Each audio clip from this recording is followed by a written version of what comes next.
আসসালামু আলাইকুম। আপনি কি ইংরেজি শিক্ষার প্ল্যাটফর্ম খুঁজছেন? আপনার বাসায় স্কুল কলেজে পড়ুয়া শিক্ষার্থী আছে অথবা আপনি ইংরেজি শিখতে চাচ্ছেন? তাহলে এই চ্যানেলটা অবশ্যই আপনার জন্য। আমার চ্যানেলে আপনাকে স্বাগতম। এখানে আমি ইনশাআল্লাহ একদম শুরু থেকে অর্থাৎ লেটার থেকে ধারাবাহিকভাবে প্রত্যেকটা গ্রামাটিক্যাল পয়েন্টের উপর ক্লাস নিব। তো আপনারা আমার চ্যানেলটি সাবস্ক্রাইব করে আমার পাশে থাকুন এবং লাইক কমেন্ট করে আমাকে উৎসাহ দিবেন। আমি ইনশাআল্লাহ প্রতিনিয়তই আমার সর্বোচ্চ চেষ্টা থাকবে সহজ সুন্দর এবং সাবলীল ভাষায় আপনাদের সামনে ক্লাসগুলো থেকে ধরার জন্য। আশা করি প্রত্যেকটা ক্লাস যারা মনোযোগ দিয়ে দেখবেন ইনশাআল্লাহ 100% আপনি ইংরেজি শিখতে পারবেন। তো এই ক্লাসগুলোর পাশাপাশি আরেকটা বিষয় লাগবে, সেটা হচ্ছে ভোকাবুলারি শিখতে হবে। সেটা আপনারা ব্যক্তিগতভাবে শিখে নেবেন যে কোনো ডিকশনারি থেকে, ঠিক আছে? তো এখন দেখেন, আজকে আমার সেই ধারাবাহিক ক্লাসের প্রথম ক্লাস এবং সেখানে আমি লেটার দিয়ে শুরু করতে যাচ্ছি এবং লেটারের পরে ওয়ার্ড, সেন্টেন্স, টেন্স, ভয়েস, এইভাবে আমি ইনশাআল্লাহ প্রত্যেকটা টপিকস উপরে ক্লাস নিব। তো কথা না বাড়িয়ে চলেন, আমি লেটারের একটা সংজ্ঞা লিখে রেখেছি। দেখবেন আমরা জানি লেটার তো বর্ণ বা অক্ষর, এটা আমরা সবাই জানি। তো এখানে আমি লিখেছি, দেখেন আমরা মনের ভাব বা অনুভূতি প্রকাশ করার জন্য যে সকল শব্দ ব্যবহার করি তা লিখিত আকারে প্রকাশ করার জন্য যে সাংকেতিক চিহ্ন বা প্রতীক ব্যবহার করি তাকে লেটার বা বর্ণ। আমরা যে সমস্ত শব্দ উচ্চারণ করি বা কথা বলি সেটা শুধুমাত্র লিখিত আকারে প্রকাশ করার জন্যই, বা আমরা যদি লিখিত আকারে প্রকাশ করতে চাই তাহলেই আমাদের কিছু চিহ্ন বা প্রতীক লাগে, যেগুলোকে আমরা ইংরেজিতে বললে লেটার বা বাংলায় অক্ষর বা বর্ণ বলে থাকি। আর যদি সেটা আমরা লিখতে না চাই তাহলে সেগুলো কিন্তু লাগে না। এই যে আমি এতক্ষণ কথা বললাম, এখানে কিন্তু কোনো অক্ষর বা বর্ণের প্রয়োজন পড়ে নাই, সেটা বাংলায় বলেন বা ইংরেজি বলেন, কোনো প্রয়োজন পড়ে নাই। কিন্তু এই যে আমি যে কোনো কথা বা যে কোনো শব্দ যদি লিখতে চাই তাহলেই আমার কিছু বিষয়, যেমন আমি লিখতে চাইলাম apple, A double P L E, তাহলে এখানে দেখেন এ আছে, পি আছে, দুইটা এল আছে, ই আছে। এই যে এইগুলো, এই প্রত্যেকটাই হচ্ছে এক একটা লেটার, ঠিক আছে? অ্যাপল, তারপরে যদি আমি লিখি ইগ,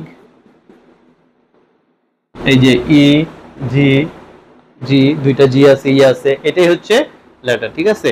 তো আবার যদি আমি লিখি যে বাংলাদেশ, তাহলে আমার কি লাগবে? B A N G L A D E S H. এই প্রত্যেকটা এক একটা লেটার বা বর্ণ। There are two kinds of letter. আমরা জানি লেটার দুই প্রকার। One is capital letter, C A P I T A L, capital, L E double T L letter, অর্থাৎ বড় হাতের অক্ষর বা ব্লক লেটার, যেটা সেটা হচ্ছে A B C D dot dot, এভাবে জেড পর্যন্ত যেগুলো আছে সেগুলোকে আমরা ক্যাপিটাল লেটার বলে থাকি।